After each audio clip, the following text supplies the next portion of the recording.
सभी को नमः संस्कृताय। चलिए, हमने 13 तक श्लोक पढ़ लिए थे। अब 14वां श्लोक पढ़ते हैं हम।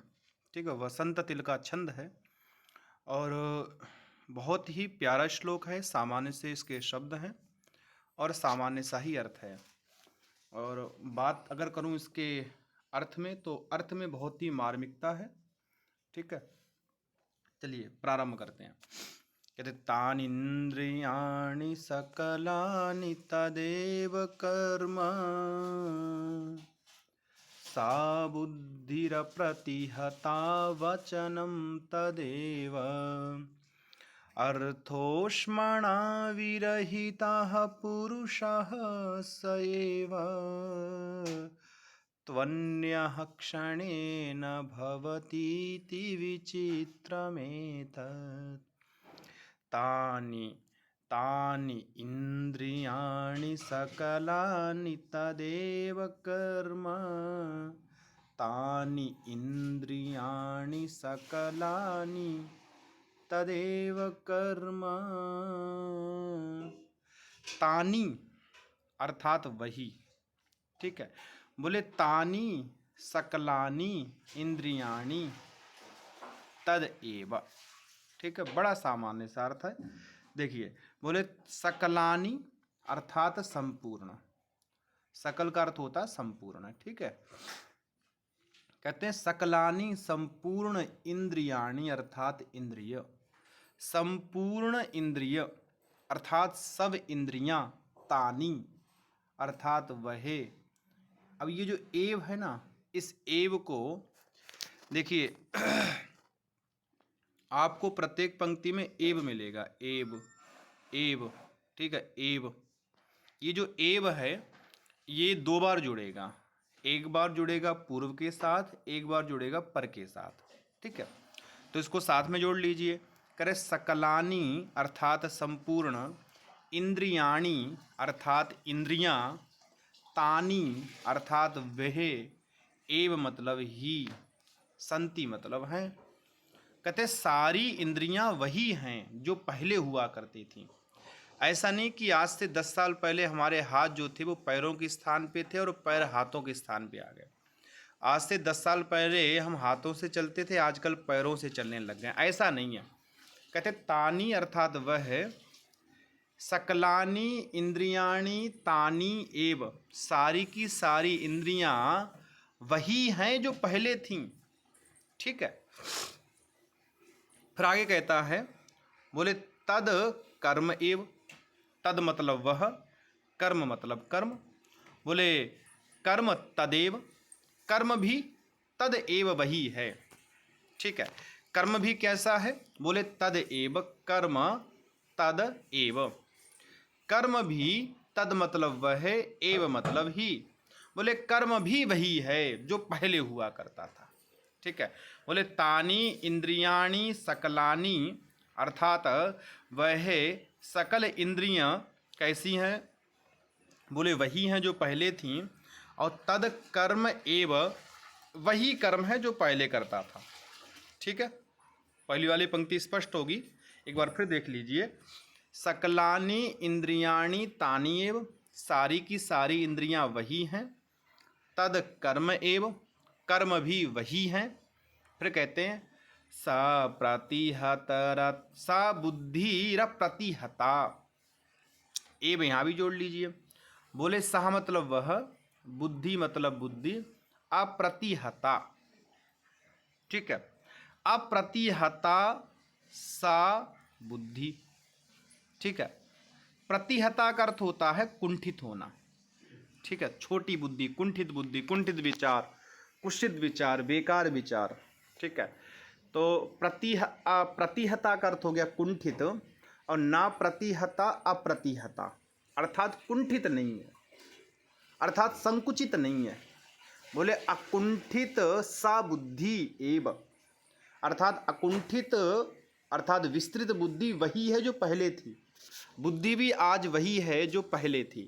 तो बोले बुद्धि, जो बुद्धि है कैसी है? अप्रतिहता अर्थात कुंठित नहीं है, और सा और एव अर्थात वही है जो पहले थी। ठीक है, सारी की सारी इंद्रियां वही हैं, सारे के सारे कर्म वही हैं, अकुंठित बुद्धि भी वही है, और तद वचनम एव, तद मतलब वह, वचनम मतलब वाणी या बोलना, एव मतलब वह ही। तो जैसे पहले बोलता था आज भी वैसे ही बोलता हूँ।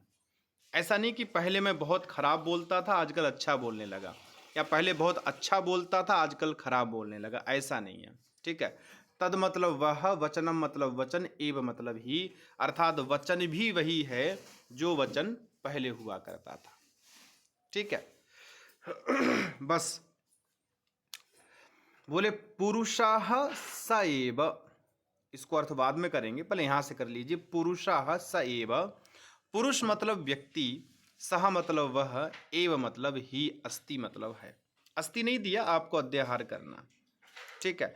बोले मनुष्य भी वही है, ये मनुष्य जो सामने दिख रहा है इसकी इंद्रियाणी वही हैं, कर्म वैसे ही करता है, बुद्धि भी अप्रतिहता जैसे पहले हुआ करते थे आज भी वही है, वचन भी वही हैं जो पहले होते थे, और पुरुषः स एव, ये पुरुष भी, ये मनुष्य भी वही है जो पहले था। ठीक है। लेकिन एक अंतर है, बस एक अंतर इस मनुष्य के अंदर है जो पहले नहीं था लेकिन अब है। ठीक है। क्या है? तो उसको कहा, बोले अर्थोष्मणा विरहिता, अर्थोष्मणा विरहिता, अर्थोष्मणा विरहिता, यही अंतर है, ये अंतर है। बोले अर्थ ऊष्मणा विरहिता, अर्थ की ऊष्मा से, अर्थ कहते हैं धन, अर्थ कहते हैं लक्ष्मी, अर्थ कहते हैं ऐश्वर्य, परंतु अब इसके पास धन ऐश्वर्य की गर्मी से विरहिता है गुरु, अर्थात इसमें अब ना धन है इसके पास, ना इसके पास ऐश्वर्य है। धन ऐश्वर्य की गर्मी से रहिता सह पुरुषः एव, बस पहले इतना अंतर था कि पहले इसके पास, इस पुरुष के पास धन की गर्मी थी, तो बहुत सब कुछ अच्छा था। ठीक है। सब अच्छे थे, इसके मित्र थे, इसके बंधु बांधव थे, इसकी बात सुनने वाले थे, इसको बात कहने वाले थे, हर प्रकार के लोग थे। लेकिन आज ये जो पुरुष है इसके पास अर्थ की ऊष्मा नहीं है, बेचारे के पास रुपया खत्म हो गया। तो रुपया खत्म होते ही जो अपने बंधु थे, ठीक है, वो भी शत्रु के समान हो गए। तो है ना विचित्र बात। मतलब रुपए जब तक आदमी के पास रहे तब तक आदमी सही है, वो भले कितना ही गलत हो, और जब रुपए व्यक्ति के पास से हट जाए तो कितना भी सही आदमी हो लेकिन फिर भी गलत है। ठीक है। तो भर्तृहरि कहते हैं कि सकलानी इंद्रियाणी तानी एव, सारी की सारी इंद्रियां वही हैं जो पहले थी इस पुरुष के पास जब इसके पास धनादि था। कर्म तद एव, कर्म भी वैसे ही करता है जैसे पहले करता था। अप्रतिहता बुद्धि, वह अकुंठित बुद्धि भी वही है जो इसके पास पहले थी। वचनम तद एव, तद वचनम एव, वही वचन है वैसे ही बोलता है जैसे पहले बोलता था, परंतु अर्थोष्मणा विरहिता, अब ये जो पुरुष है ना ये पैसे की गर्मी से रहित है, इसको धन की गर्मी नहीं रही। अर्थात या तो ऐसे कीजिए ये व्यक्ति साधु हो गया, या ऐसे मान लीजिए कि ये व्यक्ति के पास धन नहीं रहा। ठीक है। तो अर्थोष्मणा विरहिता पुरुषः स एव, ये वही पुरुष है। ठीक है। पर आगे कहते हैं, बोले त्वन्यः क्षणेन भवतीति विचित्रमेतत्, तू निश्चय रूप से, ठीक है, निश्चय रूप से वह पुरुष, बोले क्षणेन अन्यः भवति, क्षणेन अन्यः भवति, एक क्षण में अन्य हो जाता है। जैसे ही अर्थ की गर्मी खत्म हुई तो वही आदमी अन्य हो जाता है, क्षणेन एक क्षण में। बोले क्षणेन अन्य भवती ती, ये व्यक्ति एक क्षण भर में अन्य हो जाता है। बोले विचित्र में तत्, बोले बताओ ये विचित्र है कि नहीं है, ये आश्चर्यजनक है कि नहीं है कि आदमी वही है, सारे काम वैसे ही करता है, रहता वही है, खाता वैसे ही है, घूमता वैसे ही है, मिलता वैसे ही है, लेकिन आदमी जो इसके साथ पहले व्यवहार करता था जब इसके पास धन था, अब वैसा व्यवहार इससे नहीं करता है। भर्तृहरि कहते हैं ये होती है पैसे की गर्मी। पैसे की गर्मी वो है जो आपसे कुछ भी करा सकती है, लोगों के द्वारा आपके लिए कुछ भी करा सकती है। ठीक है, तो एक बार इसका भावार्थ पढ़ लेते, फिर इसमें व्याकरणात्मक टिप्पणियाँ, यहाँ से बनने वाले क्वेश्चन आंसर सब करेंगे। बोले सब इंद्रियां वही, कर्म वही, अप्रतिहत बुद्धि भी वही और वचन भी वही रहता है, तो भी धन की गर्मी से रहित होने पर वही मनुष्य क्षण भर में दूसरा बन जाता है। कैसी विचित्र बात है ये। ठीक है, तो अर्थ भी हमने समझ लिया। तानी इंद्रियाणी, यहाँ पर संधि हुई है अका सवर्ण दीर्घ।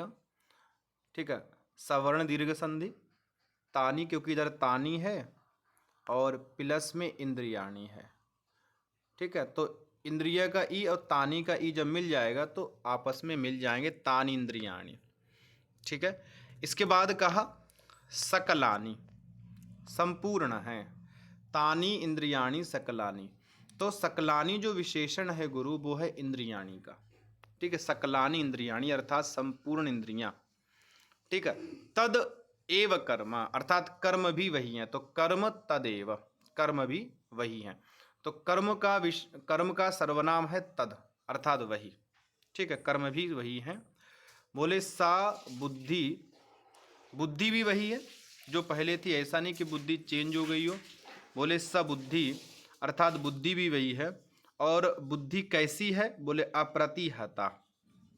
ठीक है, अप्रतिहता अर्थात प्रतिहता का अर्थ होता कुंठित, नए तत्पुरुष समास हो जाएगा, ना प्रतिहता अप्रतिहता।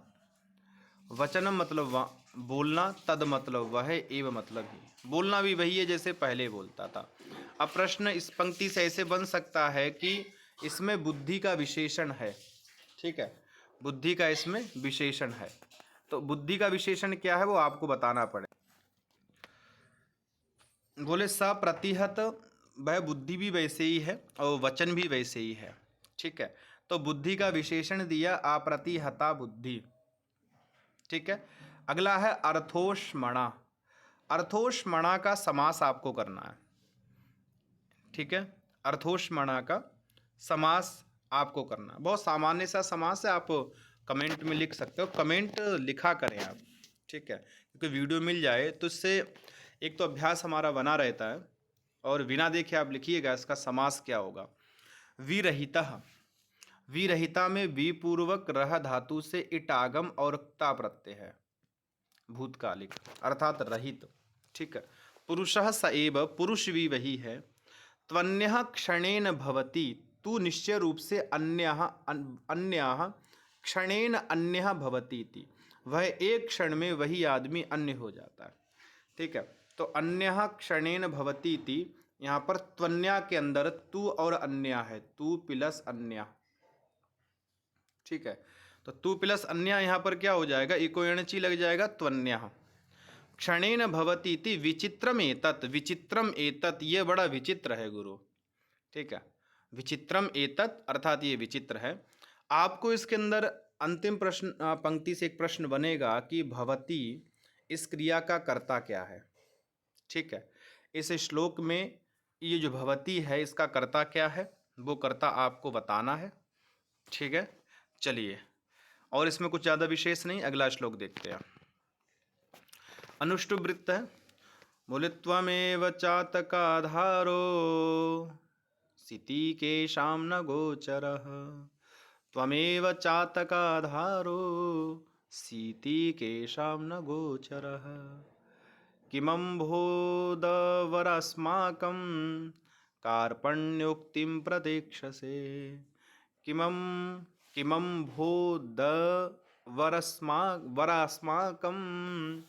कार्पण्योक्तिं प्रतीक्षसे। बड़ा ही प्यारा श्लोक है, बस इसमें थोड़ा संधि बंदी ज़्यादा कर रखी है इसलिए बोलने में थोड़ी समस्या हो रही है, बाकी श्लोक बड़ा प्यारा है। ठीक है, देखिए श्लोक कहता है कि भैया आपने देखा होगा कि एक चातक पक्षी होता, सुना होगा, अगर देखा नहीं होगा, हमने तो देखा भी है। ठीक है, एक चातक पक्षी होता। बोले चातक पक्षी की विशेषता होती है कि चातक पक्षी जो है ना वो कभी ज़मीन पर बैठता नहीं है, एक पहली विशेषता। और कभी भी ज़मीन का पानी नहीं पीता है। मतलब आयुर्वेद के हिसाब से बिल्कुल सही चलता है। आयुर्वेद वाले कहते हैं कि अगर आपको स्वस्थ रहना है तो आप ज़मीन का पानी मत पियो, बारिश का पानी पियो। लेकिन आज के समय में बारिश का पानी नहीं पी सकते। ठीक है, आज इसी गंदगी और ये सब है बारिश के अंदर, तो बारिश का पानी तो हम पी नहीं सकते हैं। परंतु पहले ये कहा जाता था कि बारिश का पानी पीना चाहिए। ठीक है, तो बारिश का पानी पीना चाहिए। तो चातक के बारे में ही कुछ ये बात कही है। ठीक है, एक मिनट रुकिएगा ज़रा।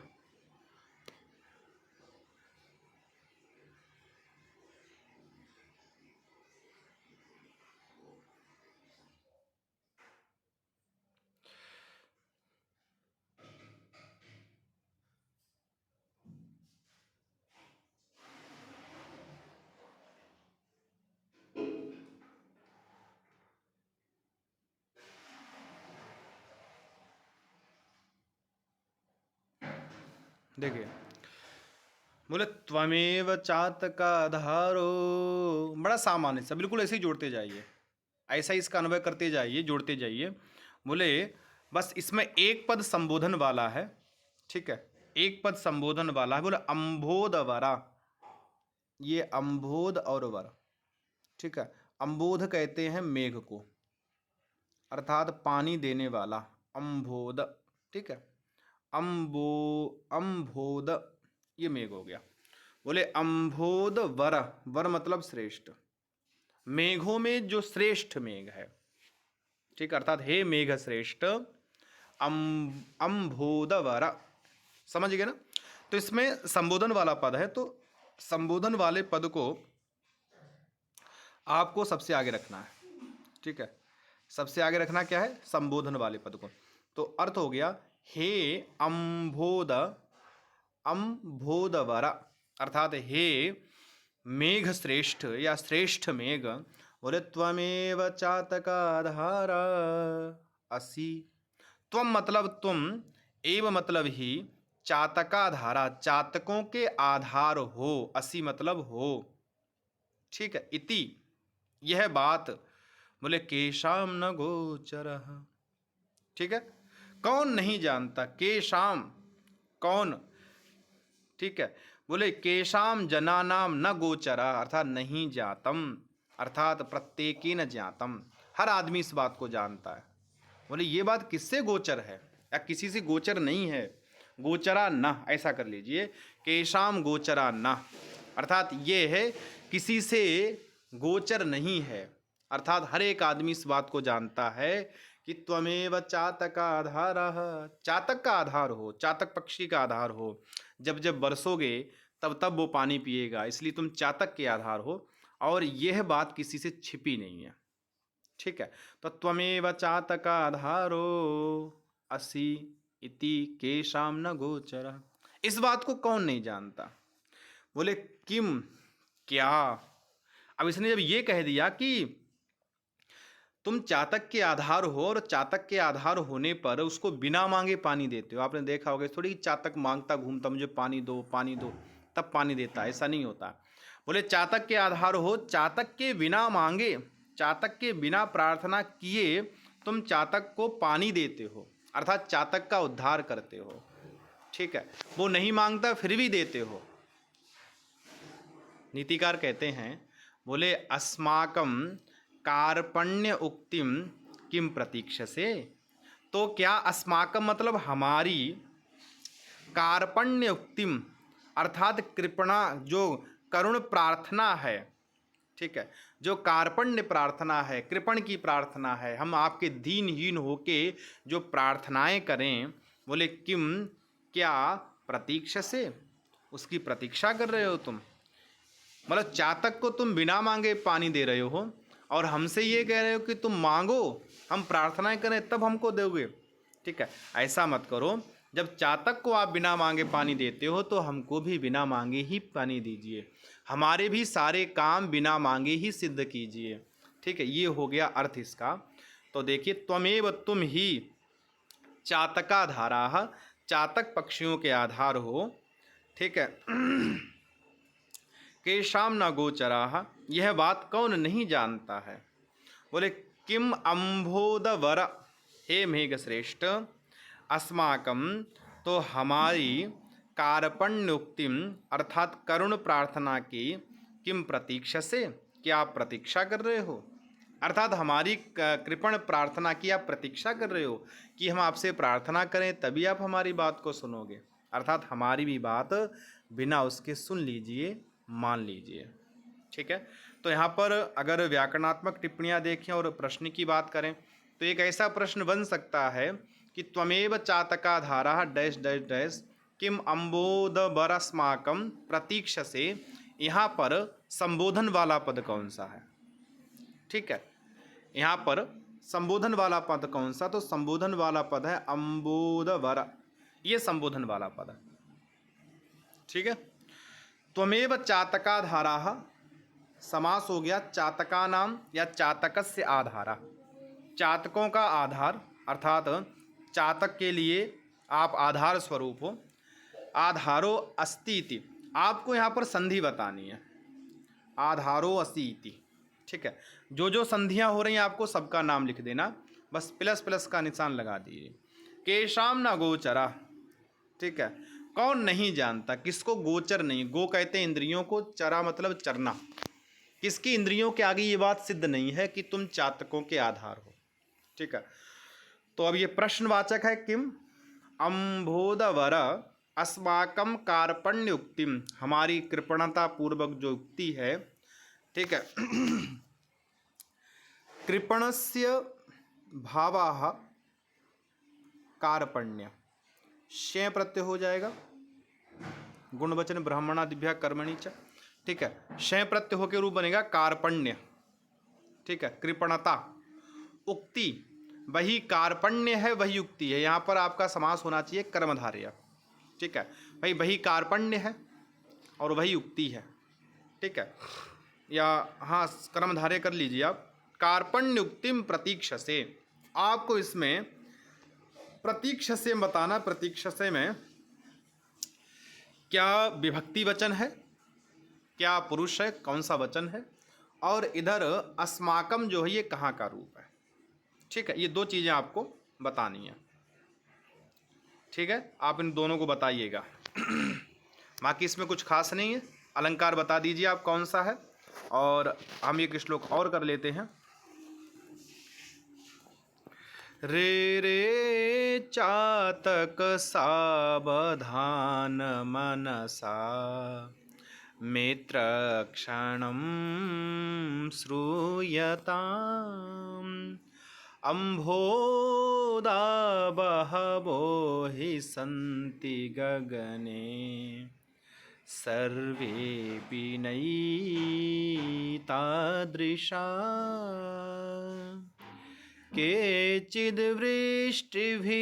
केचिद्वृष्टिभिरार्दयन्ति वसुधां गर्जन्ति केचिद्वृथा यं यं पश्यसि तस्य तस्य पुरतो मा ब्रूहि दीनं वचा यं यं पश्यसि तस्य तस्य पुरतो मा ब्रूहि दीनं वचः। देखिए बड़ा प्यारा श्लोक है, नीतिकार चातक से कहते हैं, इस प्रकार से इसका है कि चातक पक्षी जो है वो हमेशा बादलों का जो तुरंत ताज़ा ताज़ा जल है वही पीता है।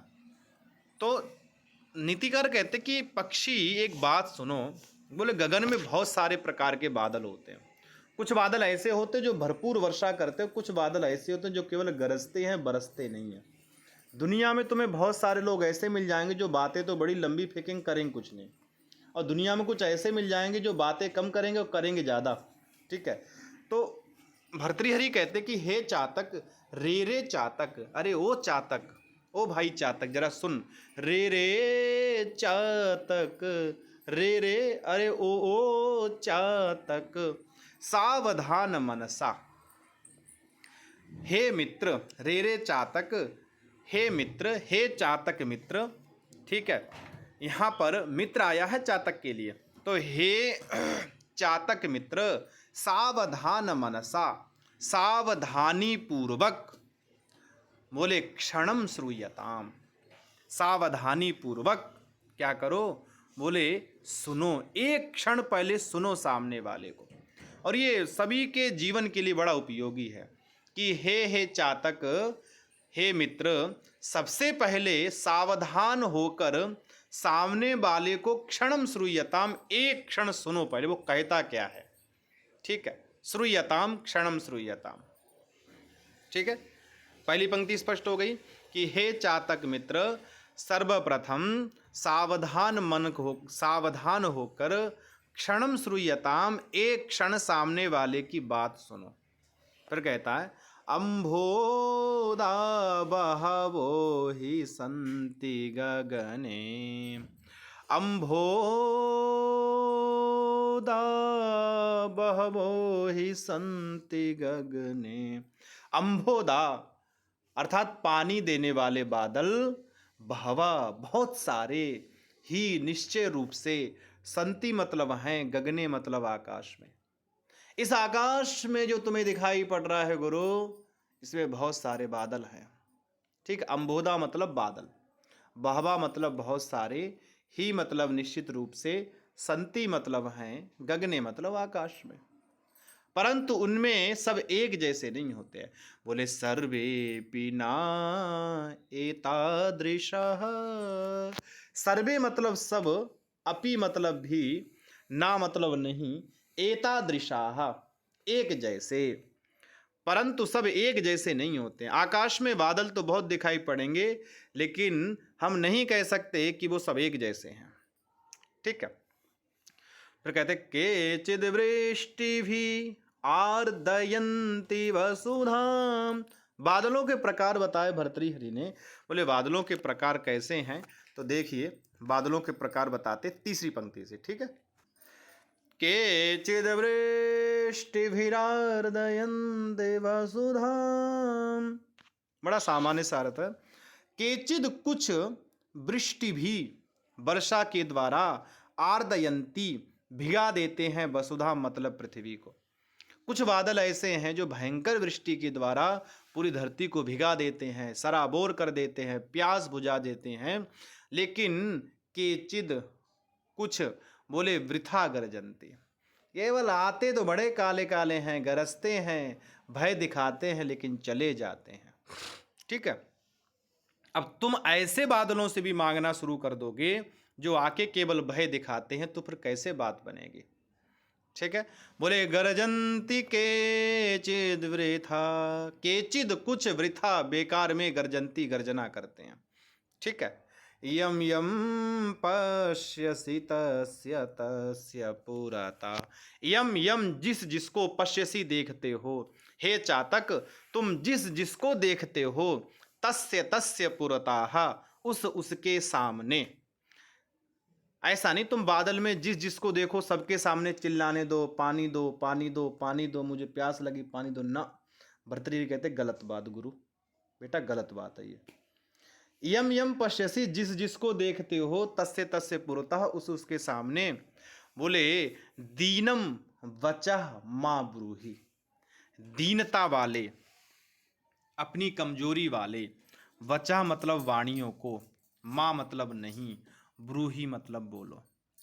सबके सामने अपनी वाणियों को मत बोलो, अपनी दीनता वाली वाणियों को सबके सामने मत बोलो, ठीक है। मां मतलब नहीं, ब्रूहि मतलब बोलो, दीनम बचा मतलब दीनता वाली वाणी, सबके सामने अपनी दीनता वाली वाणी मत बोलो, ठीक है। तो अर्थ हो गया, भावार्थ हम अंत में कर लेंगे। चलिए इससे बनने वाले क्वेश्चन आंसर कर लेते हैं। पहली पंक्ति में पूछ लिया जाएगा इसमें संबोधन वाला पद कौन सा है, तो है आपका चातक। चातक संबोधन वाला है, लेकिन दूसरा संबोधन वाला है मित्र, दो हैं, ठीक है। हो सकता है संख्या दे दी जाए कि कितने संबोधन वाले पद हैं, 1 या 2, तो 2। सावधान मनसा, ये समास आपको बताना है, ठीक है, कि सावधान मनसा में क्या समास होगा, ठीक है। मित्र, हे मित्र, क्षणम श्रूयताम, एक क्षण बात सुनो, श्रूयताम, श्रूयेताम, श्रूयंताम, लोट लकार, प्रथम पुरुष एक वचन, श्रूयताम। अंभोदा अर्थात मेघ, बहवा बहुत सारे, ही निश्चित रूप से, संति मतलब हैं, ठीक है, गगने मतलब आकाश में, यहाँ पर कुछ विशेष नहीं है। सर्वे मतलब सारे के सारे, अपि भी, ना मतलब नहीं, एतादृशा एक जैसे, सब एक जैसे नहीं है, दुनिया में भी सब एक जैसे नहीं होते, भाई भाई एक जैसे नहीं होते। अब यहाँ पर इस पंक्ति से प्रश्न बनेगा कि संति का कर्ता क्या है, ये आपको बताना है, मुझे कमेंट करके आप लिखेंगे कि संति का कर्ता क्या है, ठीक है। केचिद मतलब कुछ, वृष्टि भी तृतीया बहुवचन, वृष्टियों के द्वारा, आर्दयंती भिगा देते हैं, सराबोर करते हैं, वसुधा मतलब पृथ्वी को, कुछ बादल ऐसे हैं जो वर्षा के द्वारा पूरी पृथ्वी को भिगाते हैं, और गर्जंती गरजते हैं, केचित मतलब कुछ, वृथा मतलब बेकार में, कुछ केवल बेकार में गुरु गरजते हैं, काम कुछ नहीं है, गरजना है बस रात दिन। इस पंक्ति में आपसे 2 प्रश्न हैं, आर्द्रयंती का कर्ता क्या है और गर्जंती का कर्ता क्या है, ठीक है, बिल्कुल अच्छे सुन लीजिए, आर्द्रयंती का कर्ता क्या है और गर्जंती का कर्ता क्या है, ये 2 कर्ता आपको बताने हैं। यम यम पश्यसी, ठीक है, जिस जिसको देखते हो, तस्य तस्य उस उसके सामने, माँ ब्रूही, आपको बताना ये ब्रूही जो रूप है कहाँ का बनेगा, ब्रूही दीनम बचा। एक प्रश्न ये है कि ब्रूही रूप कहाँ का है, दूसरा प्रश्न ये है कि ब्रूही इस धातु का, इस क्रिया का कर्म क्या है, ठीक है, इस क्रिया का कर्म क्या है, आप बताइएगा। और अगर आप नहीं बता पाते हैं तो फिर हम अगले पाठ में, जब मैं कल पाठ करेंगे हम लोग, तो उस पाठ में इस बात को रखेंगे कि इसमें क्या क्या किसने लगाया था, ठीक है। चलिए इसको इतना ही रखते हैं, सभी को नमः संस्कृताय।